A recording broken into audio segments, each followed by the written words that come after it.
প্রকৃত ঈমানদারের জন্যই তো মালিক বলছেন কদ আফলাহাল মুমিনুন, নাকি অন্য কারোর জন্য বলছেন? হ্যাঁ, কি বলেন আপনারা? আমার মালিক তো তাদের জন্যই বলছেন যারা প্রকৃত পক্ষে ঈমানদার, তাদের জন্য সফল কামের কথা ঘোষণা করছেন, তাদেরকে সুসংবাদ দিয়েছেন আমাদের নবীজির মাধ্যমে। তাহলে প্রকৃত সফল কাম যদি আমাদেরকে জানতে হয়, মিসালটা এরকম দেওয়া যায়, আপনাদের বাচ্চা সন্তানকে যদি আপনারা মাদ্রাসায় ভর্তির জন্য নিয়ে যান, অথবা স্কুলে নিয়ে যান, কলেজে নিয়ে যান, ভার্সিটিতে নিয়ে যান, তাহলে দেখবেন একটা ফর্ম দেওয়া হয়, হয় কি হয় না? হ্যাঁ, কি বলেন? একটা ফর্ম দেওয়া হয়। ওই ফর্মের মধ্যে অনেক শর্তাবলী থাকে, থাকে না?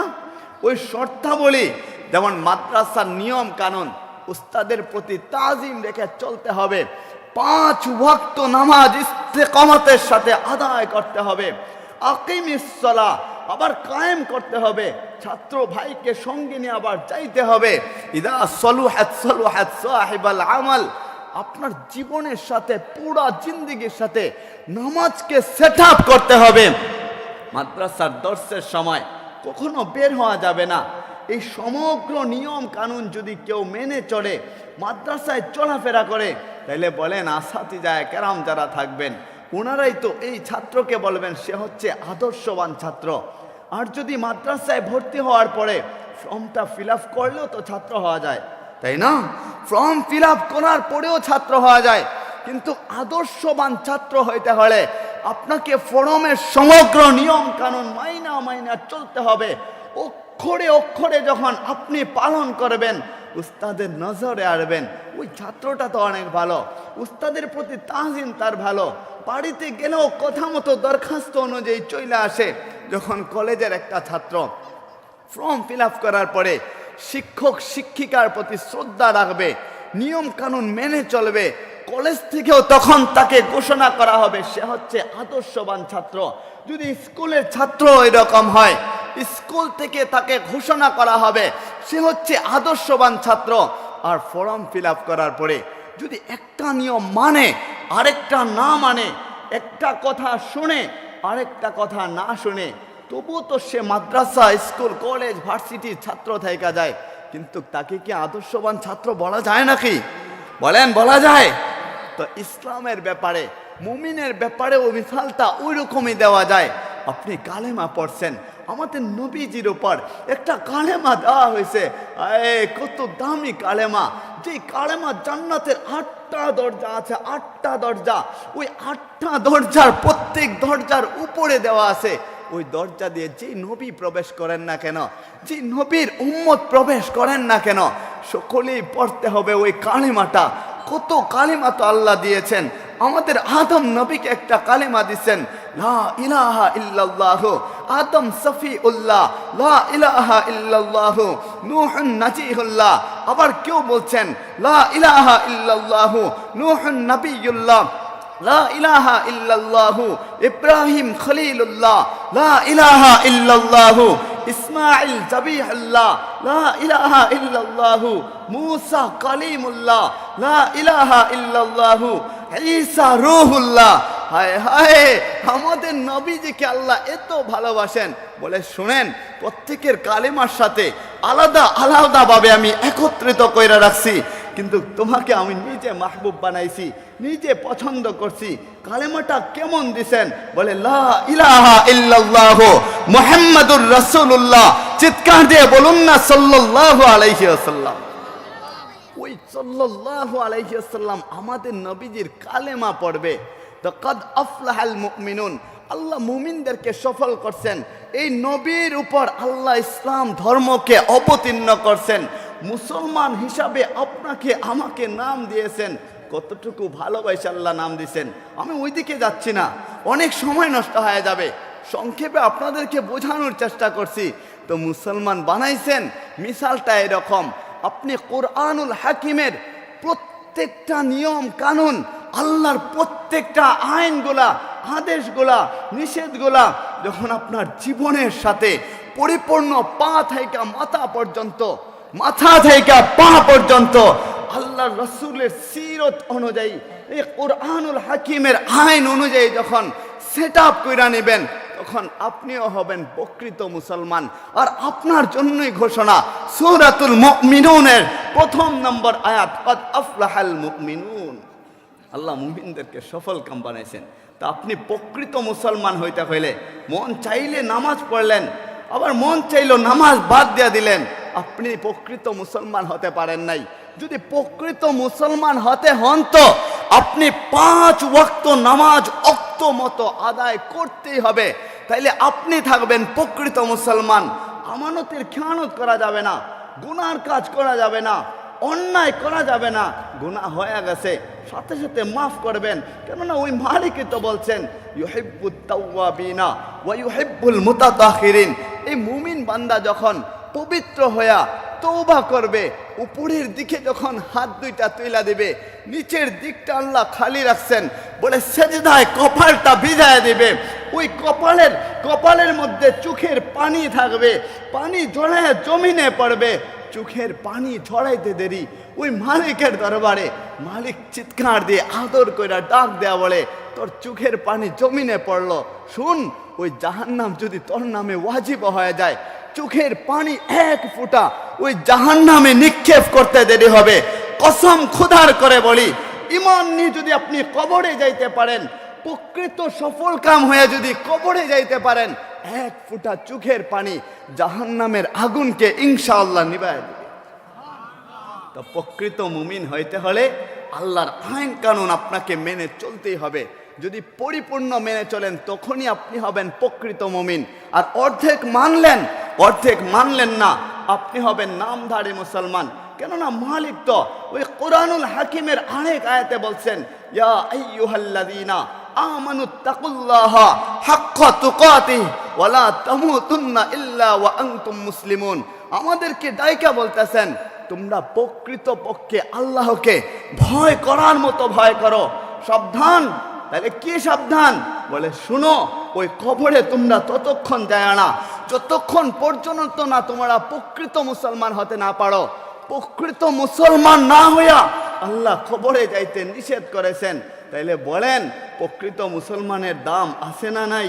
ওই প্রকৃত মুসলমানের জন্যই সূরাতুল মুমিনুন এর 1 আয়াত, কদ আফলাহাল মুমিনুন আল্লাযীনা হুম ফি সলাতিহিম খাশিউন।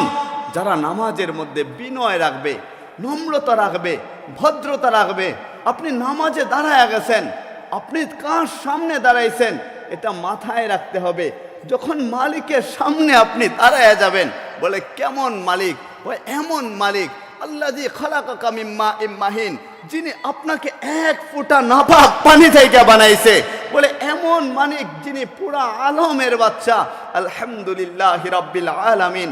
আমরা প্রতি নামাজের সময় সূরাতুল ফাতিহা পড়ে থাকি, ও আলমের বাদশা, আমরা তো তোমারই প্রশংসা করি। ওই যিনি পুরো জগৎ বানাইছেন, যিনি আপনার চাচা দেখেন আজকে কবরের বাসিন্দা, তিনাকেও বানাইছেন।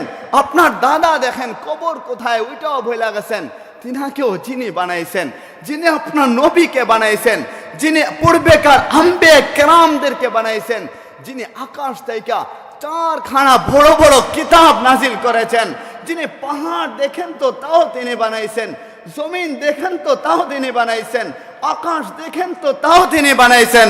হায়, যিনি সমগ্র কিছু বানাইছেন, ওই রাব্বে কাবা তিনি আওয়াজ করে আমাদেরকে বলেন, শুনেন ওই নামাজের সময় তোমরা আমার কাছে দাঁড়াও, সুতরাং তাড়াহুড়া করো না। বলেন আমাদের সমাজের এই মানুষগুলা যখন নামাজে দাঁড়ায় মনে হয় কি কাজ রাইখা আসে, অথচ দাঁড়ায় তো মালিকের কাছে, কিন্তু ভুইলা যায় কার সামনে দাঁড়াইছে, ভুইলা যায় ওইটা গুনাহের কাজ করে। ভয় তাকে ভিতরে কেউ নি দেখা ফেলে, কিন্তু মালিক যে দুজনকে লেখার জন্য রাখছেন, একজন ডান কাঁধে কিরামান কাতিবিন, 2জন সম্মানিত ফেরেশতাকে রেখা দিয়েছেন। ডান কাঁধের ফেরেশতা ভালো আমলগুলা লেখা রাখেন, বাম কাঁধের ফেরেশতা বদিগুলা লেখা রাখেন। আপনি হয়তো ভুলে যান, ওই মালিক দেখে। পৃথিবীর কেউ যদি নাও দেখে, তাহলে একজন দেখে। চিৎকার দিয়ে বলেন তো তিনি কে? আমাদের সমগ্র ক্ষমতার উৎস কে? বলেন কে আমাদের সমগ্র ক্ষমতার উৎস? ওই রাব্বে কাবার সামনে আপনি যখন দাঁড়াইবেন, বিনয়ের সহিত দাঁড়াইবেন। এক সাহাবী, 90 সাহাবী নৌ মুসলিম, নতুন মুসলমান হয়েছেন, তো নামাজের বেলায় তো একটু না জানারই কথা, অল্প জানার কথা। নতুন সাহাবি তো একটু তাড়াহুড়া কইরা নামাজ পড়তেছেন, আল্লাহর রাসূল পিছনে দাঁড়ায় রয়েছেন, তো দেখতেছেন তাড়াহুড়া করতেছে, বলে সাহাবি আবার তুমি নামাজ আদায় করো।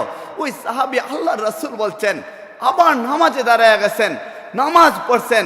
নবীজি বললেন এবারও হয় নাই, আবার তুমি পড়ো। আবার পড়ছেন, 3 বার যখন নামাজ আদায় করছেন, আল্লাহর রাসূল সাল্লাল্লাহু আলাইহি ওয়াসাল্লামের কাছে বলছেন ইয়া রাসূলুল্লাহ, 3 বার নামাজ আদায় করাইলেন, আমাকে রিপিট করাইলেন, বলেন না কেন করাইলেন? আল্লাহর রাসূল বললেন নামাজ হচ্ছে তুমি আল্লাহর সামনে দাঁড়াইছো, as-salatu mi'rajul mu'minin। আমাদের নবীজি মেহরাজে গেছেন, সুবহানাল্লাযী আসরা বিআবদিহি লাইলাম মিনাল মাসজিদিল হারাম ইলাল মাসজিদিল আকসা। হায় আমাদের নবীজিকে ওই রব্বে কাবা জান্নাতি বাহন বুরাক দিয়া প্রথম আসমানে এক পা রাখছে, দ্বিতীয় আসমানে আরেক পা, তৃতীয় আসমানে আরেক পা, এক পা কইরা ওই আরশে আজিম পর্যন্ত আমাদের নবীজিকে আল্লাহর কাছাকাছি নিয়ে গেছেন। এই যে একটা নিয়ামত দান করছেন আমাদের নবীজির প্রতি, তো আমাদের নবীজির উম্মতি তো আমরা, যেটা নবী পাইছেন আমরা তো সেটার কিছু না কিছু যোগ্য। নবীদের ওয়ারিস যেহেতু আমরা, আর আমাদের উপর দায়িত্ব যেহেতু আপনাদের জন্য, তো আপনারাও পাওয়ার যোগ্য। তো বলেন আমাদের নবীজি মেহরাজে গেছেন, আল্লাহর সাথে সাক্ষাৎ করছেন, আপনাদেরও তো করতে মনে চায় তাই না? কি বলেন? আল্লাহর সাথে সাক্ষাৎ করতে কার না মনে চায়? জান্নাতে তো ঠিকই দেখা হবে, তখন না তখন একটা বুঝবো, কিন্তু এখনো তো দেখা হওয়া দরকার, ওই মালিকের সাথে সাক্ষাৎ করা দরকার, ওই মালিকের আপন হওয়া দরকার, ওই মালিকের কাছাকাছি আমাদেরকে হওয়া দরকার, যার জন্য আল্লাহ আমাদেরকে নামাজ দান করছেন। বলে নবীজি মেরাজে গেছেন, আল্লাহ রাসূলের সাথে গল্প করতেছেন, লম্বা কাহিনী, সংক্ষেপে বোঝানোর চেষ্টা করতেছি। আমাদের আল্লাহ ওই রব্বে কাবা নবীজির সাথে একটু জোকস করতেছেন, মজা করতেছেন। বলে দোস্ত শোনো না, পৃথিবীতে যা কিছু যেমন ছিল সব কিছু তেমনই রেখা আমি তোমাকে আমার দরবারে নিয়ে আসছি। আকাশটা যেমন কালার ছিল, রং ছিল, তেমনই আছে। মানুষের বয়স যেভাবে অতিক্রম হওয়ার ছিল, ঘড়ির কাঁটা যেভাবে কাটতেছিল যাইতেছিল, সব ঠিকঠাক চলতেছে। বলে সমুদ্রের ঢেউগুলা যেভাবে চলার ছিল সেভাবেই চলতেছিল।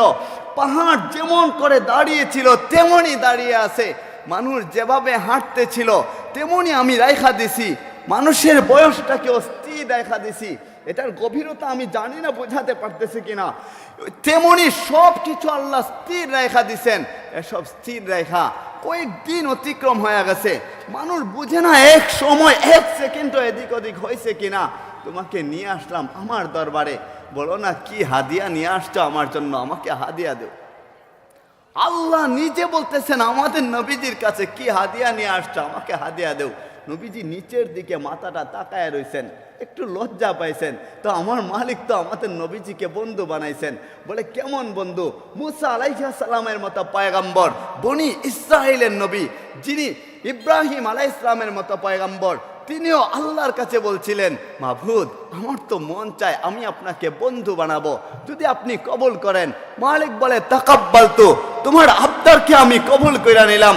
আল্লাহর রসুল, আল্লাহর নবী হযরতে মুহাম্মদুর রাসূলুল্লাহ সাল্লাল্লাহু আলাইহি ওয়াসাল্লাম যখন মেরাজ রজনীতে গেছেন, আমাদের নবীজি আবদার করেন নাই, স্বয়ং আল্লাহ বলতেছেন বন্ধু শোনো না, আমার মন চায় তোমার সাথে আমি বন্ধুত্ব করব, তোমাকে আমার মাহবুব বানাবো, তুমি আমার বন্ধু হয়ে যাবা। হাসরের ময়দানে তোমাকে আমি এমন স্থান দেব, ওই ময়দানের মালিক তো আমি, মালিক ইয়াউমিদ্দিন, বিচার দিবসের মালিক তো আল্লাহ। সেই দিনের সুলতান আমি তোমাকে বানায় দেব, হাউজে কাউসারের সুলতান আমি তোমাকে বানায় দেব। লা উখজিকা ফি উম্মাতিক, ওই ভয়াবহ ময়দানের মধ্যে তোমার উম্মতের বেলায় তোমাকে কখনো আমি শর্মিন্দা করব না, লজ্জিত করব না। তো সেখানে যায় গল্প করতেছেন, বললেন কি হাদিয়া আনছো? আল্লাহ রাসূল নিচের দিকে চাইছেন, নবীজির ভেতরে আল্লাহ ঢুকায় দিছেন।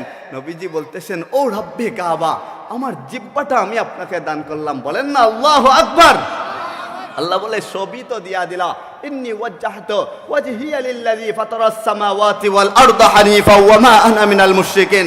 হায় যখন নবীজি বললেন আমার জিহ্বাটা আপনাকে দেয়া দিলাম, যেখানে জিহ্বা দেওয়া হয়ে যায় শরীরের সব কিছু এখান থেকেই শুরু হয়ে যায়, কোথা থেকেই শুরু হয়ে যায়, এই জিহ্বা দেয়া দিচ্ছেন। আল্লাহ বলে সবই তো দেয়া দিলা, নিও আমিও তোমাকে দেই। বলে কি দিবেন আপনি? আসসালামু আলাইকা আইয়ুহান নাবিয়্যুন, নবী আপনার জবানের মধ্যে আমার পক্ষ থেকে আমি সালাম পৌঁছায় দিলাম। সুতরাং আমাদের নবীজির জবানের কথা যে গ্রহণ করবে সে শান্তি পাবে, যে পরিবার গ্রহণ করবে পরিবার শান্তি পাবে, যে সমাজ নবীজির জবানের কথা গ্রহণ করবে সমাজ শান্তি পাবে, যে রাষ্ট্র নবীজির জবানের কথা গ্রহণ করবে সেই রাষ্ট্র শান্তি পাওয়া যাবে। বলতেছিলাম নামাজের কথা, কোরআনুল কারিমের 23 নম্বর সূরা সূরাতুল মুমিনুনের 2 নম্বর আয়াতে যখন বলা হয়েছে নামাজে যারা বিনয় রাখবে, শ্রদ্ধা রাখবে, আল্লাহর সামনে আপনি দাঁড়াইবেন, সেখানে তাড়াহুড়া দেখানো যাবে না। দুনিয়ার সব কাজের জন্য আপনার সময় হয়, ওই মালিকের দরবারে দাঁড়ায় 5 মিনিট 10 মিনিট সময় কি আপনার হয় না? কেমন জালিম আপনি আমি হয়ে গেলাম, কি আমার মালিক রে আপনি আমি বইলা থাকি তো থাকি কি করা। বলে যে মালিক আপনাকে অস্তিত্ব দিছে, আমাকে অস্তিত্ব দিছে, ইদা আরাদা শাইআন আইয়াকুল লাহু কুন ফায়াকুন, মালিক তো সমগ্র কিছুকে কোন বলতে দেরি হয়, সৃষ্টি তার অস্তিত্বে আসতে দেরি হয় না। আপনাকে আমাকে ভালোবাসা মোহব্বত কইরা কোন বলে নাই 10 মাস মায়ের পেটের মধ্যে রাইখা নিজের হাত দিয়া কারুকার্য কইরা, হায় গালটারে ঢয়লা ঢয়লা আদর কইরা, চোখটারে ঢয়লা ঢয়লা আদর কইরা, কানটারে ঢয়লা ঢয়লা আদর কইরা, তুতনিতে হাত লাগায়া কপালে হাত বুলায়া নিজে বলতেছেন লাকাদ খালাকনাল ইনসানা ফি আহসানি তাকওয়িম, আমি মানুষ জাতকে সমগ্র সৃষ্টি থেকে সুন্দর করে বানাইছি। হ্যাঁ বলেন, যিনি নিজের হাতে এত সুন্দর করে বানাইছেন, এত কারুকার্য করছেন, নিজের হাতে গচ্ছিত করছেন, সজ্জিত করছেন, দুনিয়ায় পাঠাইছেন, আলো দিছেন, বাতি দিছেন, খাওয়াইতেছেন, সবই দিলেন জাহান্নামে দেওয়ার জন্য নাকি? কে বলেন? ওই জাহান্নাম আপনার আমার জন্য না। যদি মুসলমান হওয়ার পরেও আখেরি পয়গম্বর নবী মুহাম্মদুর রাসূলুল্লাহ বলুন সাল্লাল্লাহু আলাইহি ওয়াসাল্লাম ওই নবীজির উম্মত হওয়ার পরেও যদি আপনি আমি জাহান্নামী হয়ে যাই, আমাদের মতো হতভাগা আর কেউ হতে পারে না। কেননা ওই জাহান্নাম আপনি আমি জ্বলবো এটা তো হইতে পারে না। জাহান্নামে যায় আপনি আমি জানা কষ্ট পাবো, তার চাইতে বেশি কষ্ট হবে ওই যিনি নিজের হাতে বানাইছেন। নিজের হাতে বানায়া কি করে আমাদেরকে জাহান্নামে দিবেন?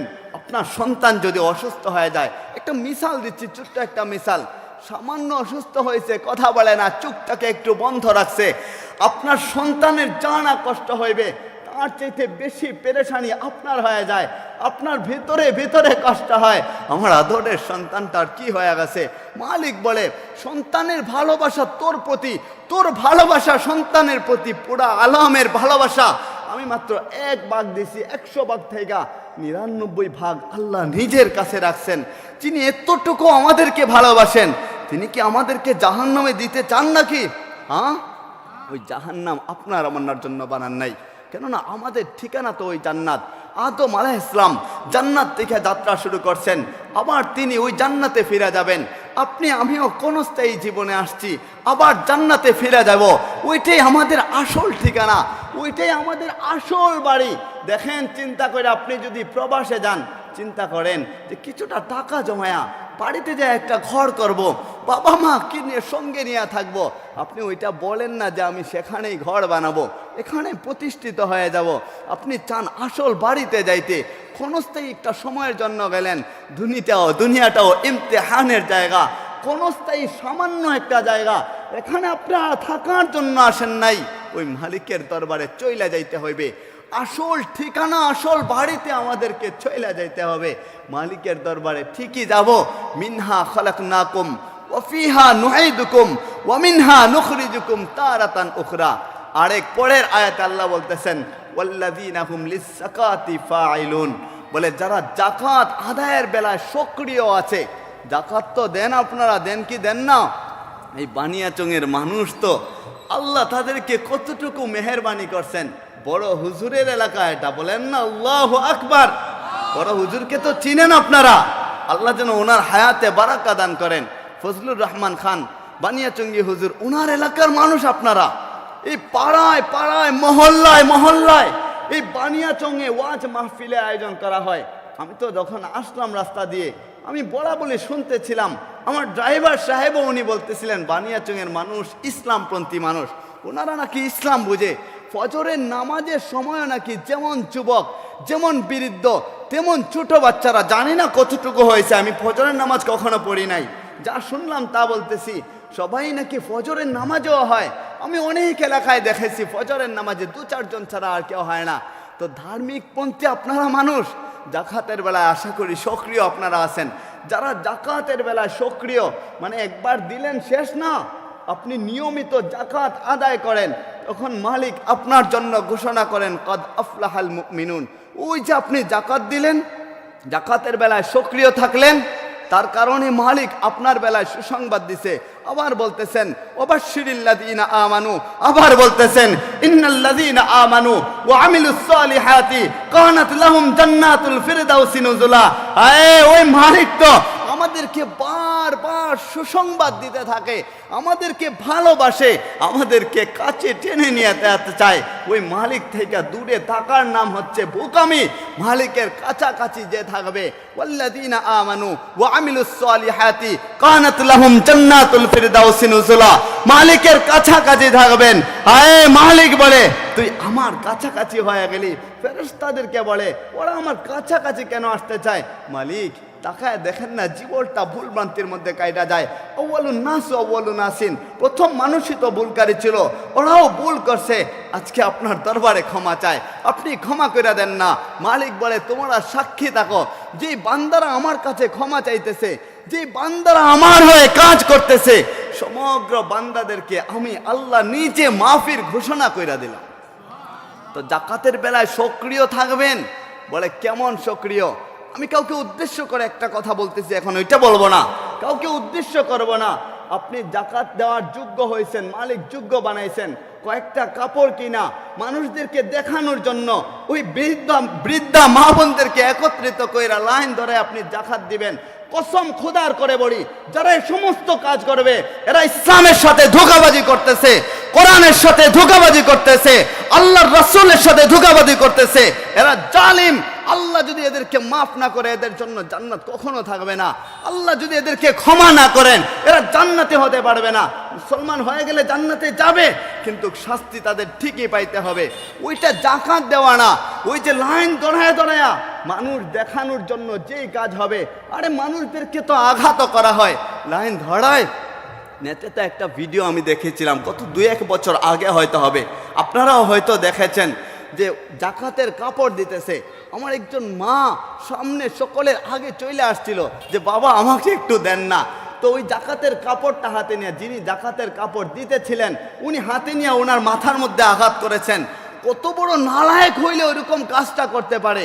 জাকাত আপনি দিবেন, এটা লোক দেখানোর জন্য না, জাকাত আপনি দিবেন ওই মালিকরে খুশি করার জন্য। আরে কিসের মালিকরে খুশি করার জন্য? আপনি তো জাকাত দিবেন আপনার সম্পদকে পবিত্র বানানোর জন্য। আপনি জাকাত দিবেন, ওইটা আপনার উপর ফরজ কাম আদায় করবেন। তো জাকাত দিবেন, লোক দেখাইবেন যে আমি দান করি, আমি সাখী, আমি বখিল না, না ওই রকম করবেন তো আপনি জাহান্নামী হয়ে যাবেন। আপনার জবাব দিতে হবে, কেননা যাদেরকে আল্লাহ জাকাতের উপযোগী করেছেন তাদের উপর দায়িত্ব দিয়েছেন। একটু গরম বইলা নিলাম, তাহলে নরমের দিকে আসি। বলে যাদেরকে জাকাতের উপযোগী করেছেন তাদেরকে দায়িত্ব দিয়েছেন। যেমন টাকাওয়ালা তোমাকে বানাইছি, তোমার প্রতিবেশী কত কষ্টে না আছে। দেখবেন মধ্যবিত্ত ছেলেরা, মধ্যবিত্ত আমাদের আত্মীয় স্বজনরা কাউকে কিছু বলতেও পারে না যে আমাকে কিছু দেন না, আমি অভাবগ্রস্ত আছি বলে না, না খায় থাকে। গরিবরা একে তো বলতে পারে, মধ্যবিত্তরা বলতে পারে না, না খায় থাকবে, হাত পাতবে না। বলে শুনেন, আপনি নিজে জানেন তাদের অবস্থা। মালিক আপনাকে সম্পদশালী করছে, গণী বানাইছে, যদিও সাময়িক গণী আপনাকে বানাইছে। জাকাত দিবেন সর্বপ্রথম অগ্রাধিকার আপনার প্রতিবেশীদের মধ্য থেকে যারা গরিব থাকবে। জানি না অনেক তো নিয়ম আছে, কিন্তু আমি আপনাদেরকে ক্ষুদ্র জ্ঞান একটা কথা বইলা যাই। এখানে উলামায়ে কেরাম আছে, আমাকে ভুল হলে ওনারা ধইরা দিবেন, আমি এতে খুশি হয়ে যাব। আমার ক্ষুদ্র জ্ঞানে আমি একটা কথা বইলা যাই, যদি আপনি জাকাত দেন তো একজনকে জাকাত দিবেন, 10 জনকে, 20 জনকে, 50 জনকে জাকাত দিবেন, 500 কইরা, 1000 টাকা কইরা, এটা তো কোনো কাজে আসবে না। 500 টাকা তো চাল আনলে শেষ হয়ে যায়, মাছও নিয়ে আসা যায় না, ডাল নিয়ে আসা যায় না, ওইটা কিসের জাকাত আপনি দিলেন? আপনি জাকাত দিবেন ইন্নামাল আমালু বিন্নিয়াত, বুখারী শরীফের প্রথম হাদিস। নিয়তকে সহি রাখবেন যে মালিক অনেকেই তো পায়, অনেকেরই তো হক এটার মধ্যে আছে, জাকাত দিব, অনেকেই তাকায় আছে, আমি সকলকে দিতে পারতেছি না। ও মালিক, আপনার একটা বান্দা আপনি গরিব কইরা বানাইছেন, পরীক্ষার হলে পাঠাইছেন, আমি তাকে আমার সমগ্র জাকাতের টাকা, আরো কিছু দরকার হয় আমার নিজের কাছ থেকে দিয়ে দিলাম। একটা ব্যবসা কইরা দেন, ছোট একটা পান দোকান দেয়া দেন, তাকে একটা কিছুর কাজে লাগায় দেন, ছোট একটা ঘর কইরা দেন, যেন সে এখান থেকে চলতে পারে। কিয়ামত পর্যন্ত যতদিন দুনিয়ায় থাকবে সে থাকবে, আপনার জন্য দোয়া করবে, দোয়া নাই বা করুক, অন্তর থেকে দোয়া যাবে। আপনার পূর্ববর্তী প্রজন্ম যারা আসবে, আপনার সম্পদও আপনি হালাল কইরা নিলেন, পবিত্র বানায় নিলেন, আবার ওইদিকে দোয়া পাইয়া গেলেন, একের ভিতরে দুই হয়ে যাবে। আল্লাহ কুরআনুল হাকিমের পরবর্তী আয়াতে বলতেছেন, এই সব কিছুর মূল কিন্তু কাদ আফলাহাল মুমিনুন। মনে রাখেন, আল্লাহ বলতেছেন মুমিনরা সফল কাম।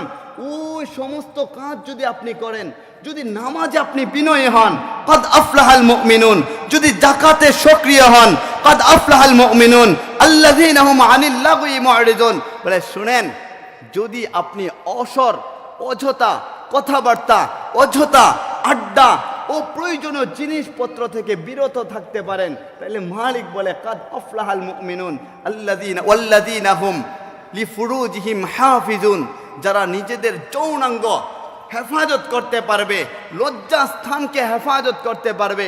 পুরুষের লজ্জাস্থান, মহিলার লজ্জাস্থান, ওইদিকে আমি যাচ্ছি না, লম্বা হয়ে যাবে।